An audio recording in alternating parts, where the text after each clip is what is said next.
What does it mean to watch innocents die on screen? 1985's Come and See isn't just another war film, it's one of the most haunting depictions of humanity's darkest moments. It's not about heroism, strategy, or victory. It's about survival, trauma, and the irreversible scars of war. If you think you've seen everything war cinema has to offer, this film will challenge that belief. I'm Heit. And I'm Cheri. And you've discovered Axiom Amnesia.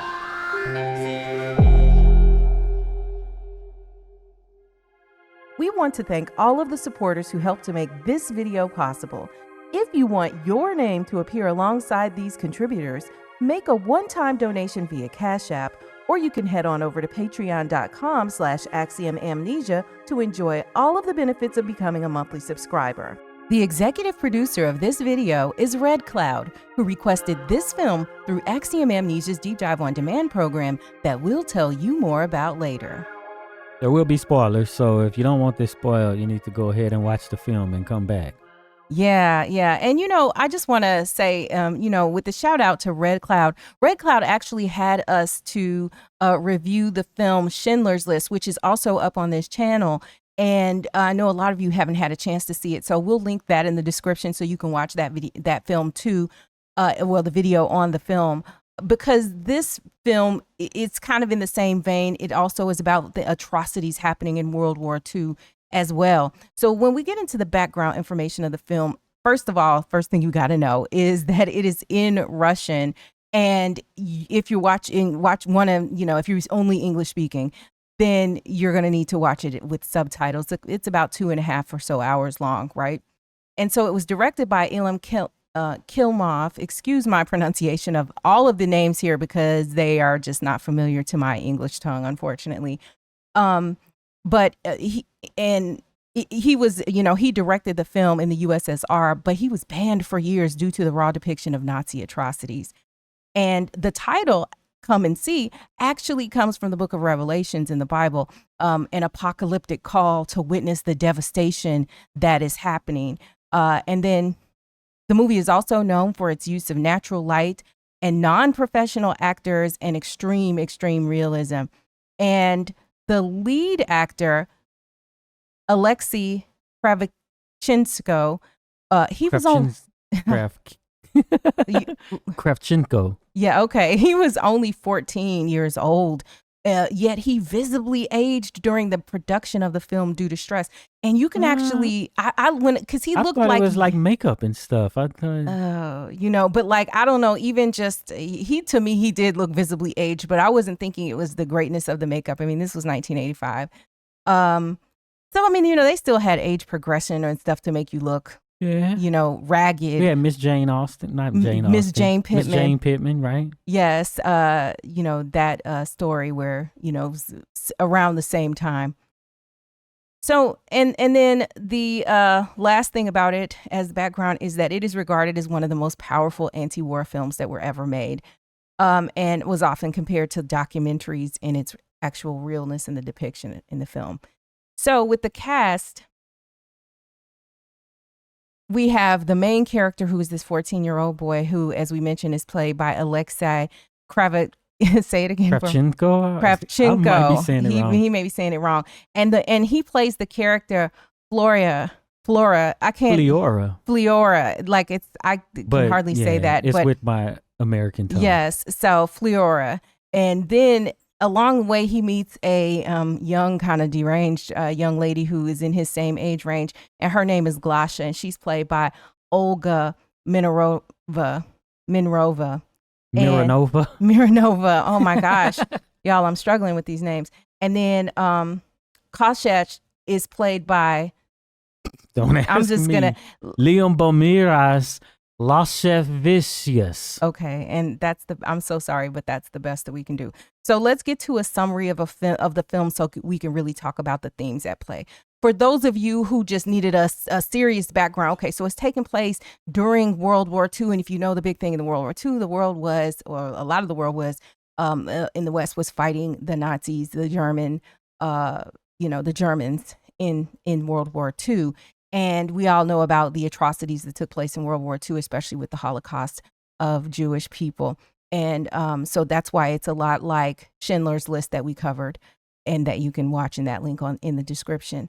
So if we break the story down into acts 1, 2, and 3, with act 1 kind of being, giving us the lay of the land, what is actually going on. So we'll call that the call to war. In 1943, Belarus, this teenage boy, Fliora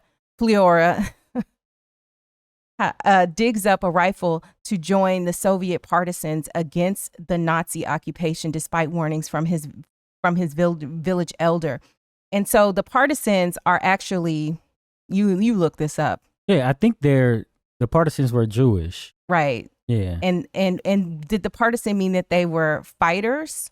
Right? Is yeah, that the word for like their fighter or like groups. Militia or, Yeah, something so like it's a bunch that. of militia. So the thing is, you had the Soviets who were basically, they helped the Germans to take over part of Eastern Europe. But then when, Germany, they were just like, whatever. And then they started to try to invade the Soviet Union. Yeah. And then that's what basically cost, Germany the war. Really. Right. And if you don't know where Belarus is, it's right next to Poland, maybe. Yeah, and sandwiched up. It's because it's over there near, because people bring up Belarus all the time with regard to the war that's going on now between Russia and the Ukraine, right? Because it's kind of, I think does it share a border with Ukraine? I think it may. But anyway, it's right over there near it. So and I'm not sure what the divisions were when it was the Soviet Union, but north of Ukraine, basically to the east of Poland, right? And of course, that's west of Russia, what is now Russia. Right. So just to kind of give you an idea of what's going on, and look, fighting there and in that region, even currently today. Want us to cover your favorite movie ASAP? A one-time contribution of just $50 or more to Axiom Amnesia gets you a deep dive on demand, a 30-minute discussion on any film you choose. It's easy. Step 1, send $50 via our website, axiom.app, where you can pay via card, Apple Pay, or you can pay directly via Cash App at $Axiom Amnesia. See the links below. Step 2, tell us your movie, email, the name you want to appear on screen, and what kind of deep dive you want. General, a specific character, a particular aspect of the film, etc. Step 3, watch your deep dive on demand with your name listed as executive producer. Lock in your deep dive on demand today and hurry. Spots are limited. This offer is not valid for filmmakers or distributors. Subject to availability and terms apply. So basically, the boy, he is taken to a partisan camp. And then he is relegated to these menial kind of tasks, and it, leaves him feeling very insignificant. And that's when he meets Glasha, this fragile nurse who is also young like him. And together they flee into the forest when German forces attack them, right? And so then we get to Act 2, horror and survival. And so when the main character, when he returns to the village, he finds it deserted and his family has been murdered. So in the beginning, we see that he has like some younger sisters and he has a mother who he lives in. And it actually is and it just looks like a log cabin, basically, where they live. But when he goes back after he's been out with the partisans, they're not there anymore. So he and Glasha are there. And, he believes, okay, they may be in this bog that's nearby. But when Glasha looks as they're running away, she sees against the side of the building all of these village people who have just been slaughtered, And so she is just mortified at the sight. But he is determined. He's like, they went and they hid in this like bog, which is like a, wet, marshy type of area. And so he trudges through this bog and, his denial gives way to hysteria as he and Glasha trudge through the bog, barely clinging to hope. And then, he is told what has happened to his family and he's taken in by villagers, but he tries to actually take himself out because he feels guilty, because what happens at the very beginning of the film that we didn't actually mention is that he and another boy are digging in the sand because they want to find weapons, right? So they're digging up weapons, and I guess these weapons came from the fighting, but he was told not to be digging up and getting the weapons because it is that digging up, and a spy plane saw them that brought, the people who wind up taking, snatching him off, brought them to the area to begin with. So at this point, some of the villagers have survived the slaughter and whatever. So that's who he's with Glasha. And the village elder, who has been really badly burned and is just, a horrific mess, is like, reminding him, like, I have warned you, I told you not to mess with them guns and stuff, but he, did it anyway. So but he does try to take himself out because of the guilt that he felt. But he is stopped from doing that by, the people that surround him. So then he attempts to raid supplies, and it, goes terribly wrong. And some of his allies are slaughtered. And his journey becomes this march through escalating atrocities, culminating in his capture by the Nazis in a Belarusian village, right? And so then in Act 3, The Face of Evil, is where we see this boy witness unimaginable cruelty. Women, children, elders, they are all locked into, actually, it's this church. It looks like a barn, basically. And the women are violated in ways, if you understand what I'm saying. They've been tortured, burned alive, while the German troops laugh, but he is able to actually escape the church, because they tell, all the people are locked in, and then they tell him, oh, okay, well, you can come out through this window. And so he's the only one who, he and another woman dare to jump out this window. So he jumps out the window, and he's looking, and it's all these troops outside, and then they bring him to sit down next to them. Then the woman and with her small child jumps out the window. They separate the child from the woman and throw the child back in there with the people. And the man drags her off by her hair. We don't know where he's taking her, but he drags her off. And then they set fire and shoot up this church with people inside. And, this boy, he's young, he's watching this happen. He's a teenager just watching all of this stuff happen, and he's just totally frightened and whatever. But he was just basically left alive as a mockery. At one point, they pose with him with a gun in his head, and he's thinking he's about to die, but then they just leave him or whatever. And then shortly thereafter, we see the woman that had gotten dragged off by her hair come stumbling back, and she's, all bloodied below the waist, if you understand what I'm saying. And it's just, the images are so horrific of what's happened. We realize at this point what has happened to her and what's going on. So then after that, a couple more things go on. See, the movie really is just kind of chronicling, how you see a movie where it's just showing how bad everything is, and just the exhaustion that the person must feel after thing happens to them, but somehow they're able to survive each one of these things that any one of them had happened to most of us, it would have maybe taken us out, right?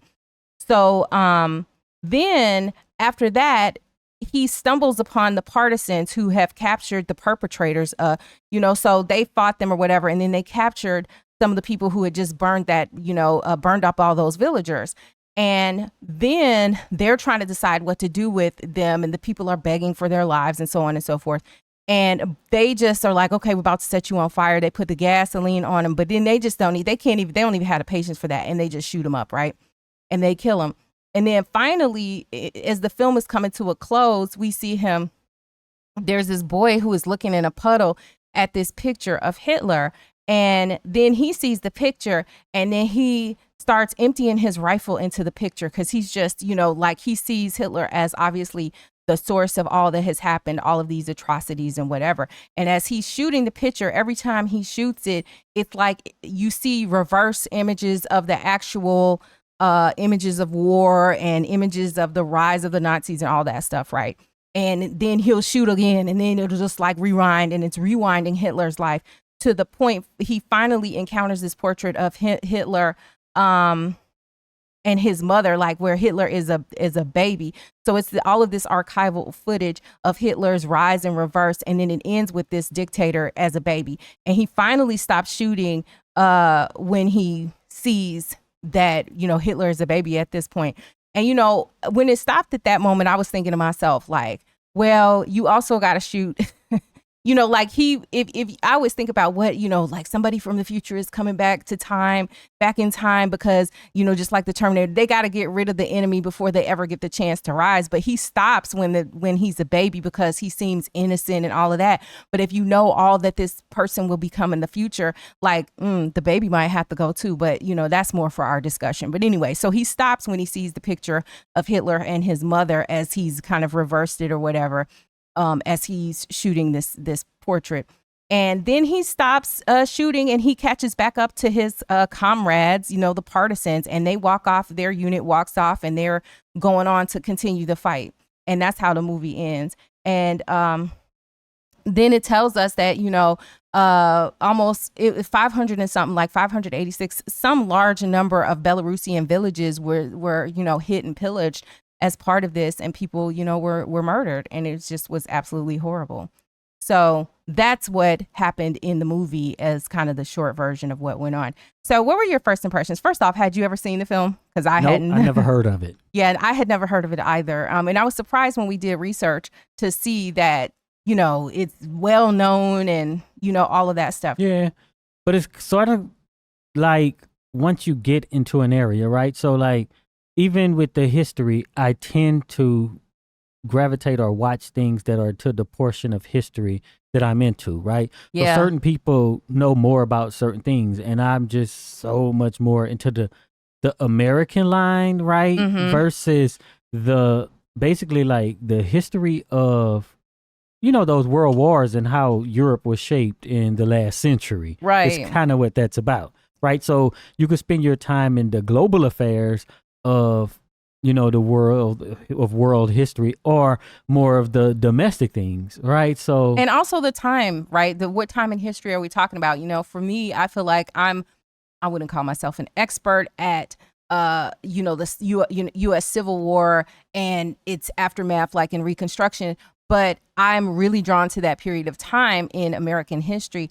And probably the reason is, especially being African American and my ancestors having been enslaved in the country, that's a huge part of my personal history, right? And so I know a lot more about it as a result of that. And then obviously just being, American, you tend to know more about your own history than other people's history, right, in terms of Europe. I'm not like an expert on World War II. Right. It's basically the short way of saying it.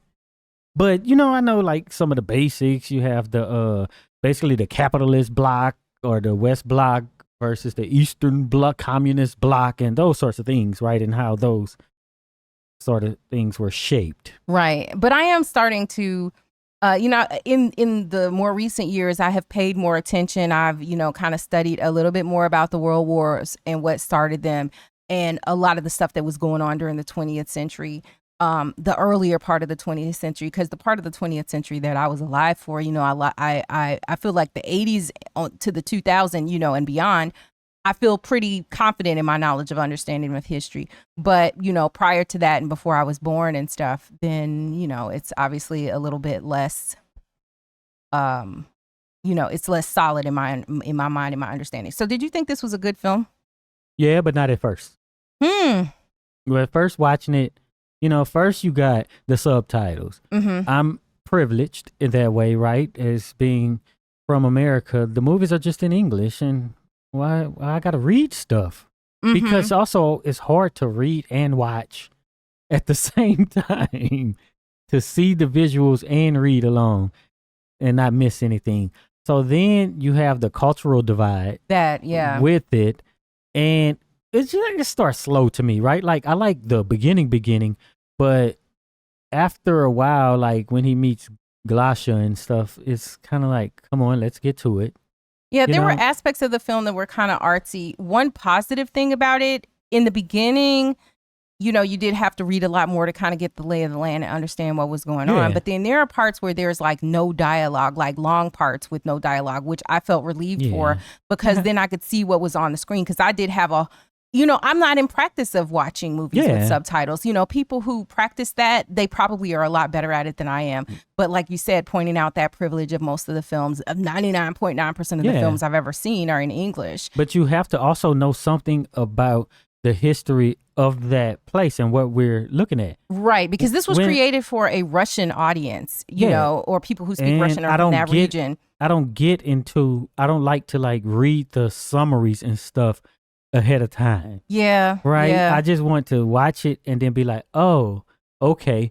But when I'm watching it, I'm like, okay, which army is this? Who is flying over? Who are the partisans? Why are they digging in the Yeah. So that kind of takes away from my experience. And then you got to be like, hold up, let me see what's going on before I even finish watching this thing. Well, I thought that the movie was pretty good, but what I would say is it's hard because I always feel like I want to compare it to something else. And, you know, I go back to Schindler's List, which is fresh in my mind because we just covered that not long ago on this channel. And I feel like I didn't have to, but it was made by an American, but I feel like I didn't have to understand the culture and the traditions to relate as a human being to what happened in that film. And I think that was the case in this film too, but there were other things that I was like, well, what is this about? But it's much more a traditional Schindler's List is much more a traditional narrative, right? You got this protagonist who basically has go through his thing and how he changes through it for some positive result at the end, right? And that's what that is. And this is more of, we just want to see what this boy Fliora went through, right? And it was much more symbolic of what the people of that time and place went through. And what I also liked about this movie is that it's through the eyes of a child, a teenager, somebody, he's for all practical purposes an innocence, right? You just were living in the wrong place at the wrong time, right? And you got swept up and caught up in this situation. And, he didn't ask for this. And now, he's put into the position to have to fight and, defend himself and all of this stuff going on. And then the horrific things you see. And then boom, 1 minute your mother is there with your siblings and the next minute they're dead. Yeah. All of them. Before we move on to our next portion, we have a new merch. So think for yourself. Question everything and break free from the so-called truths that they want you to accept. The Axiom Amnesia collection is here. Bold logo t-shirts and hoodies designed for thinkers like you who refuse to settle for the assumptions. Stand out and make a statement. Show the world you don't just go along, you think critically. Plus, it's a great way to support the channel and keep the work that we do here going. Get yours today. The link is in the description, or you can visit us anytime at axiom.app. But so like the visuals and everything and how it's artsy is, and then I think about, it's 1985. I'm like, we don't have this today. And that's what we always talk about with things of how new art or new sources of media are made and stuff. It's like we're missing some stuff from the past. Yeah, we definitely are. Another movie that this reminded me of that I saw as a child is The Killing Fields. And actually, my mother took us to see the movie me and my sister. So at this time that we saw this film, we were young. The Killing Fields came out around the same time. I'm guessing like in 1985.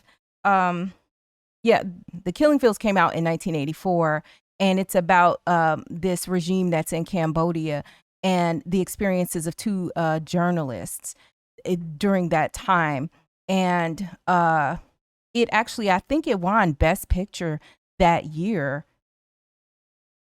Yeah, it won Best Picture in the Academy Awards, for it. But let me just say that there was a lot of human suffering in this film that happened as well. There's one scene that is just totally brutal that I remember watching as a child. And I was like, what? Because my sister and I were both like in, for all practical purposes, we were in single digit ages when we were watching this. But my mother took us to see this in the theaters. And, this wasn't like kid stuff. And what I liked about it is that, my parents let us watch a lot of stuff and they exposed us to a lot of things that, we were never really, and maybe this is just part of the generation now, I'm in Gen X. They didn't let us be coddled and, by being shielded from the things that were atrocities that happened in the world. So, you know, and think about it. I'm a single digit age. My sister is like 4 years younger than I am. And we're sitting in a theater with our mother, who is in her 20s at this point, watching this movie.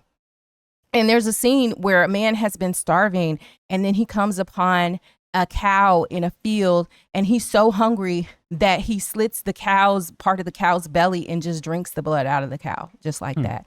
Like, he is that starved. Like, and I remember being like in mortified. The Killing Fields, not this movie, right? The Killing Fields. Yeah. Yes, that happened in The Killing Fields. And so I'm saying that to compare like these horrific images of suffering that you see in front of you in films, and the point being also that film is just, you know, was just made a year before this film here, Come and See. And the suffering, you know, just general human suffering that is going on or has happened in the world as a result of different stuff at the hands of other people. Yeah, exactly. You know. So what about this idea, like a metaphor or a pun? At the beginning, right? It's two kids and they're going and they're digging up basically past battles, right? Mm-hmm. And kind of as like this symbol of digging up stuff in the past and where it leads you to, right? Mm-hmm. But it's implied that it's something negative to dig into the past like this, right? But it really is what gave the partisans and others and us now the power, the knowledge in way of finding that gun to be able to fight off the thing that's causing this pain or whatever turmoil that's going on. Yes, it's the remnants of the past, right, that they're digging up. But not only do you have to kind of dig up the old bones, in this case it's like the guns, you know, because that's where he got his gun from that he was using to fight in the film, was he had found it and was digging it up, and another kid was telling him, just look, fight for it, you know, find it. If you dig, you're gonna find it, you know. So there was that, and I like the idea, which is different maybe than what was depicted in the film, because in the film it's like I feel that the message was more so like, don't go digging up old stuff that's going to get you in trouble. But it's multiple, right? Because that's what people say. That's what the old guy said. You know, I told you not to do this.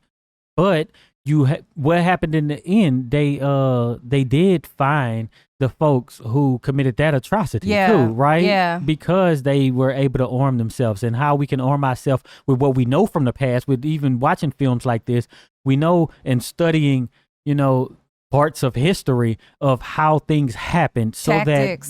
so that we have that in our toolkit to combat that stuff, right? So I think it's saying both, right? Because you have the argument of don't be digging up things, but then you have the idea that you gotta dig deep, right? So that you can have the willpower and stuff to overcome this. He has to dig deep so that he can continue to go on, right? But just burying your head in the sand like he kind of really tried to do isn't what's going to get you and your people past that. And he had guts at a certain point, because I was thinking about when he in the scene where everybody is locked in the church and they tell him, oh, well, you can come out if you climb through this window. Everybody was afraid to try to climb out of the window, but he did. But he was like the only one, along with the girl that wound up living through it, but she, you know, her child was killed, and but he probably was also the only one who had seen the things that he had seen up until that point too, as well, because he's witnessed the atrocities, right? So he tried to warn them. If you turn a blind eye to the things that happen, or if you just happen not to see it, whether it's through your own volition or not, right? Then, you know, you may not have that drive or whatever, or just being willing to take that risk because you know what's on the other side. You know, films like this are hard to watch. And I remember him, you know, they basically marched the people into the church gleefully, right? You know, and the people were going willingly. You know, because they were like, oh, we're just going down here, right? And then when they got to that church, they forced them in the last minutes. But he was trying to warn them. He was like, they're going to kill you. You're going to a slaughter. But the people didn't listen. And that's the hard part, too, is that, like you said, he had witnessed, he knew what would happen. He knew what would come.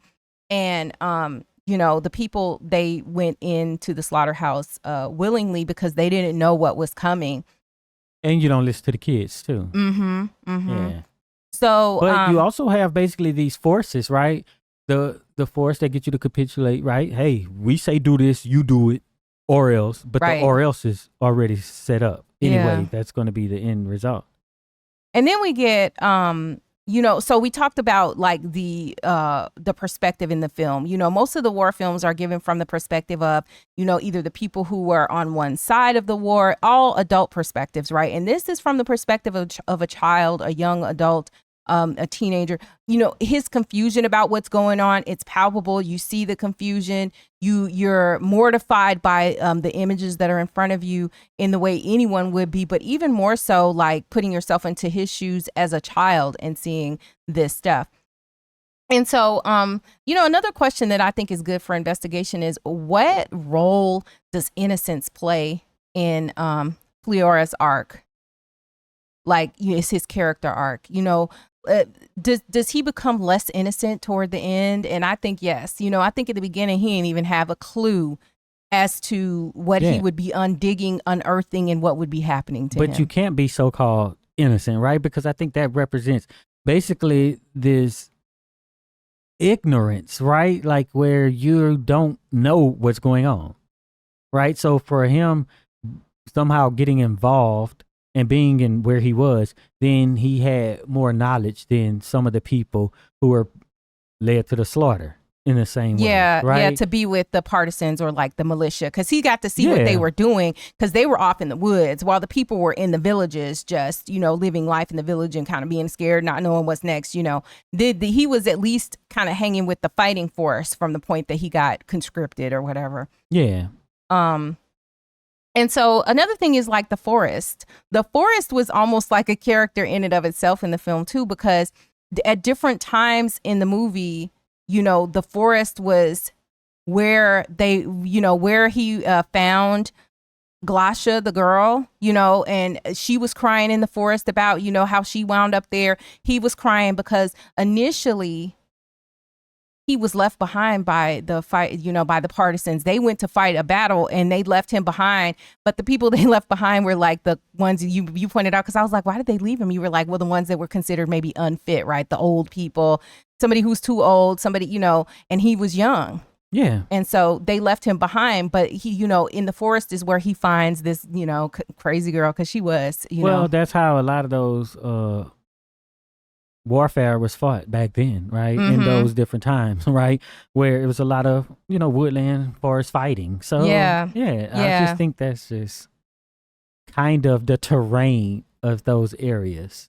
But yeah, when they were in that church, like obviously it was a clearing because the church was in the town where they, had slaughtered all those people. And so, like, you don't have the cover of the forest at that point. Exactly. Everything is in the open. And right. So, but what are the buildings made of? They're made of wood. We chop down all the trees so that we can make these sorts of homes that we find more stable and stuff, right? But and safe. And in these times, that is the thing that doesn't provide the cover that we need, and it end up being these things that are used against us. Yeah. So when Flioria, when he found that his family, when he first heard, when Glasha was like, your family is dead, and he didn't want to believe, he was in denial about that. So then as part of that denial, he wades into the bog, that marsh, which, and it's like thick, muddy, and she goes in after him, and he's like, they're hiding in here. They're, that was like his reaction was to say, I know where they are. They're not dead. They're not dead. Right. And, what role did that play as far as like his being in denial about that? Yeah, what role did it play in his actions? And did that ultimately help him or not? But wasn't he correct? His family? No, he said basically the villagers. It was about, he went back. All the people in the village were gone. And he said, I know where they are. Right. Yeah, but he was saying also that his family wasn't dead. Well, I guess because they maybe were still with the villager. Basically that the people but they in the were village, hidden. They were so hidden he off was in right. the woods. It just so happens that and then it's about what is basically your family, your community, right? Sometimes we as a community have a plan, right? Or, this thing that we're going to do, but everybody ain't going to make it. But he Ooh. did know that that is the plan and that's where they would be. And it Mm. just so happens that some people are unlucky. And didn't they mention luck maybe a couple times? In the film, yeah, Yeah. yeah. So then, not long after that, as we had mentioned, then he tries to take himself out because of, it's after he sees that the elder is all burnt up and stuff, because they had set him on fire, and I think it's the guilt and the pain of everything. He then lost his immediate family. He's there with these people. Everybody's looking, shell shocked, and and the future is uncertain for all of them. And he does try to take himself out. And the question is, why? Was he willing to give up in that moment? And what changed his mind about giving up? Because I don't think so, because I think of it technically. So I don't know if it's this movie I felt stuff. like maybe that was his immediate reaction. Yeah, because if you really want to take yourself out, you just inhale. You know what I'm saying? And that didn't happen. So there is some notion that the person isn't trying to go. Yeah. You hold your breath. You're not trying to go. Yeah. So that's just the way I see that. You brought up earlier that there was like collaboration with the Nazis, like, as far as the people, the Soviets, right? They were helping to take what happens to collaborators? Like, to me, I think that is the message a lot of times, because, I think people often look at a force and they say, okay, this person's taking over this and that. Maybe I should join forces with the person who looks like they're winning, regardless of, or with this idea that you will never be turned on. And that's really what happened to these folks, but is that they got turned on too. Yeah, but I just kind of think that it's like you just whatever strategy, and you don't have real friends. You have the so-called allies in whatever fight, right? Because they technically fought together, right? To basically end, what Germany and them had going on during the time. But then what happened immediately after? Now we have what was called the Cold War. We can't trust them. One of us got to come out on top. And that's it. Because in all of this and our pure ideals, we want to be the world power. You know what I'm saying? These guys are trying to take over, but we want to be the world power. And, that's how you had that with whatever the four big powers were. But that we also see that today, like with Russia and Ukraine, right? Before the war started, they were lining up at the border like, we're nothing to see here. We're not doing anything. We're not going to invade the Ukraine. And then, they did it. And then they were like, well, we didn't really invade Ukraine because this part really belongs to us anyway, and start annexing parts of a sovereign nation. And then if you think about this whole conversation about NATO, right? Then you have, why was NATO actually brought together? Because you had World War II, and then you had basically the Eastern Bloc and the Western Bloc, right? We're capitalists. We're going to get together to make sure that these communists don't take over, right? So even in the way that it's positioned today, it's just clearly that, but they're trying to attach some sort of morality to that when it's just kind of some ideologies that are at play. When we notice, because right after World War II, there are these powers on each side who wants to be the superpower of the world. So it's not strictly about the morality of, that's used to pull on the heartstrings, as you would say. Yes. For those of you who don't know, you should visit axiom.app. And you'll be able to look at all of the recent videos across all of our channels. And I'm putting that on the screen right now just so y'all can see it and see what it looks like. Because there are a ton of videos that are over there. And also, I think that there are at least about 100 exclusive videos that are available for our Patreon members and our YouTube members. So, if you're interested in more of our content, as I've seen many of you binge watching, be sure to check those things out. And I also want to point out, because, we do try to bring some context to current events and what has happened in our lifetime versus, things that happened, earlier in the 20th century. And so, when it comes to American, because this was not an American film, obviously, but when it comes to American propaganda, I remember when I was a child in the 80s, and all of the films that were action, spy films, international thriller movies, the enemy was always Eastern European. The enemy was all. Oh, This is yeah. before. So this is before they started making the enemy Middle Eastern people in these films, right? So the enemy was always Eastern, Eastern European, you know. And so then we have to think also about like the Berlin Wall, because you know what happens after all of this. You got Germany and it gets divided, and you know the Berlin Wall separated communist East and Germany West, yeah. from West Berlin, you know, which was considered like free, if you will, right?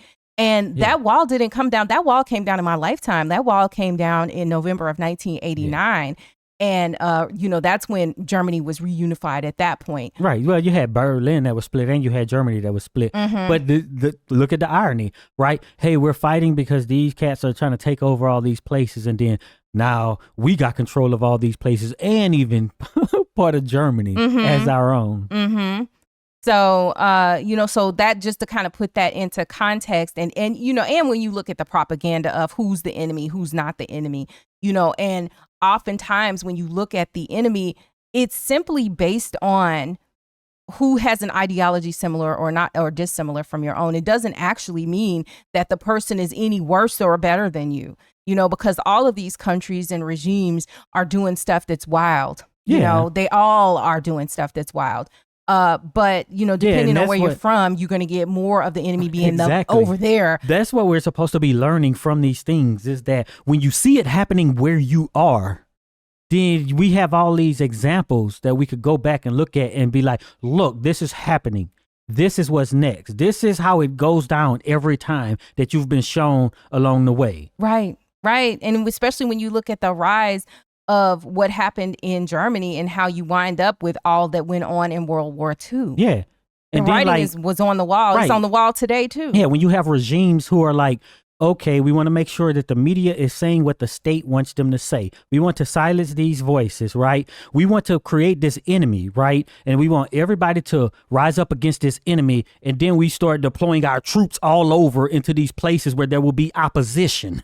Sounds familiar? Yeah, that's exactly what happens in all of these cases, which is why I do think, you know, people who study things like World War II are at more of an advantage, because that's one of the real complex situations where these sort of things happen, right? Yeah, especially on an international level, because if you look around at everybody, nobody's doing amazing right now. No country in the world is doing amazing. Everybody's got their issues. Yeah. You know, that they're dealing with, you know, and because I mean, and if you just look at the people, you know, there's unrest and protests in practically every place right now. I mean, and to some degree there always is, but like, you know, the places that you looked at historically, at least in the recent history, are, you know, that as stable are not that anymore, you know. So, you know, I'm a Marine, right?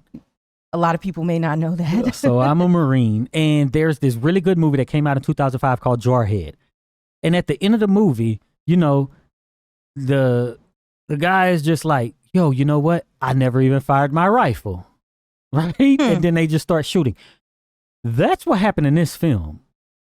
Fleora never fired his rifle that he had, right? The entire movie, until he got to the end and they kind of got some sort of retribution for what the for them burning up the Nazis villages had just done. Yeah. But then he doesn't fire until there's this image of Hitler. And that's what he fires at the first time. You know, why do you think he stops at, you know, when he gets to Hitler as a baby? Because there is this idea of this clean slate, right? And I mentioned this just recently on one of my socials. Is that, you know, there's always these stories about if I went back in time and like you were talking about and could prevent Hitler or whatever dictator or whatever to rise, right?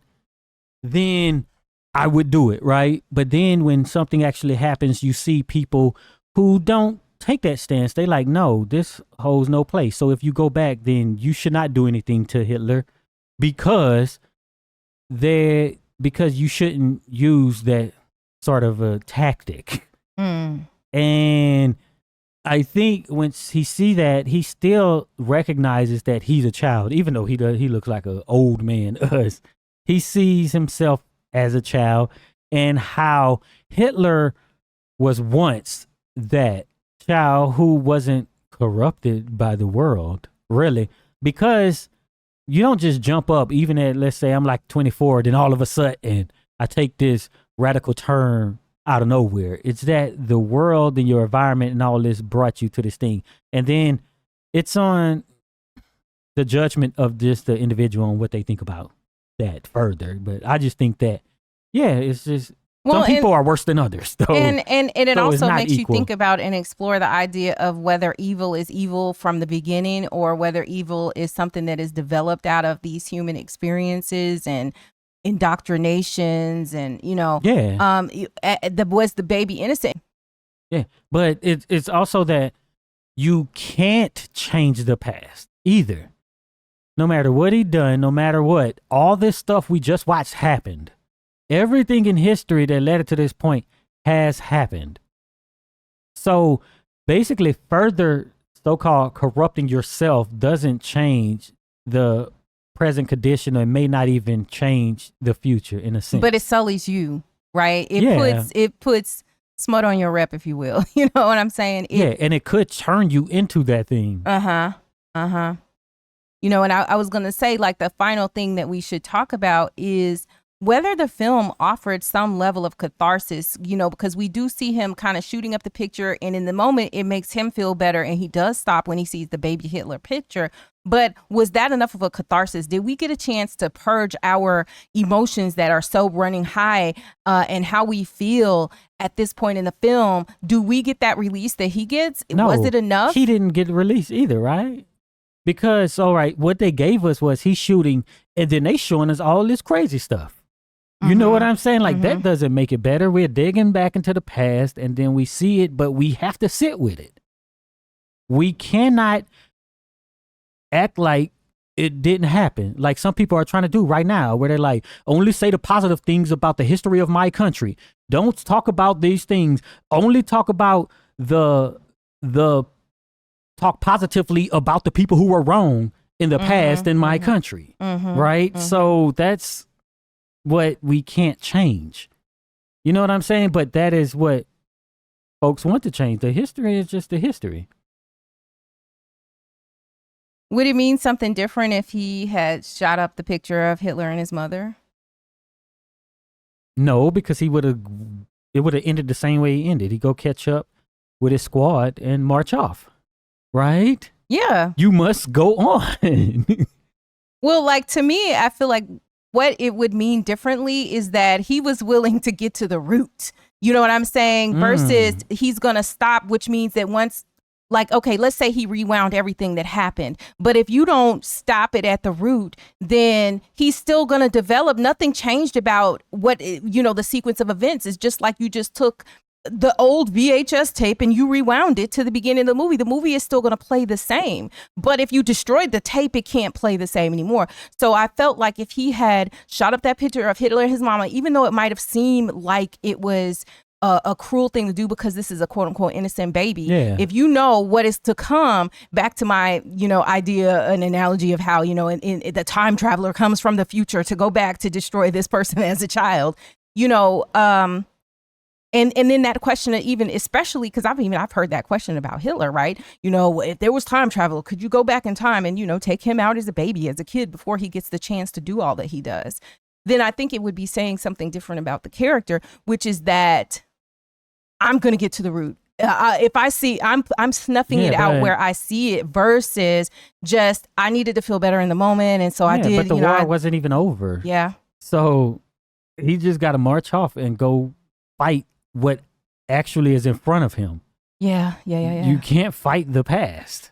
Oh. We can only prevent what's happened in the future, which is informed by the past. By knowing the past. Yeah. That's such a hard lesson in life, because so many things in the past are the things that have chipped away at us and our human spirits and have destroyed us. But then instead, we have to accept that we can't change the past, but also be dedicated to not repeating the past. Yeah.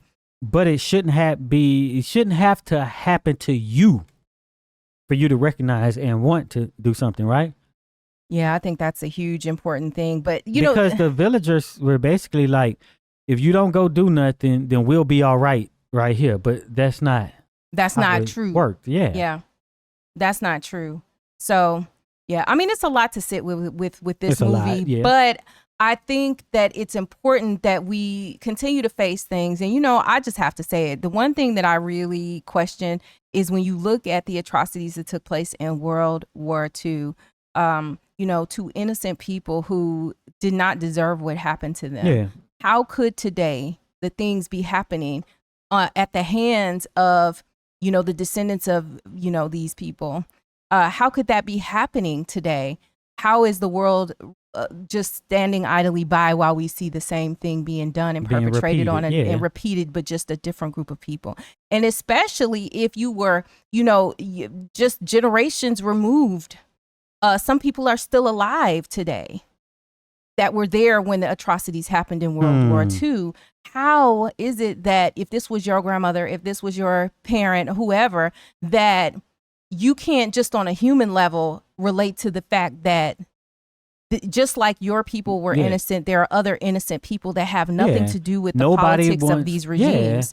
You should not want other people to get rounded up and taken out just because. Yeah. So it's just, that's what it makes me think of, you know, just the tragedy of the human condition and human suffering. Come and see, you know, from 1985. It's definitely worth the watch. And we want to thank the executive producer, Red Cloud, for, you know, holding our feet to the fire and having us cover movies that may not feel good, but are good, you know, good for us and good for our contemplations and consideration. Yep. So if you made it this far, type dig in the comments so we'll know you're one of the real ones who stick around to the end. And be sure to check out one of the videos that's on the screen right now. And also be sure to visit axiom.app, where you'll find all of our recent videos on all of our channels, because this ain't the only one. And you'll be able to have links to them back on YouTube so that you can watch them here.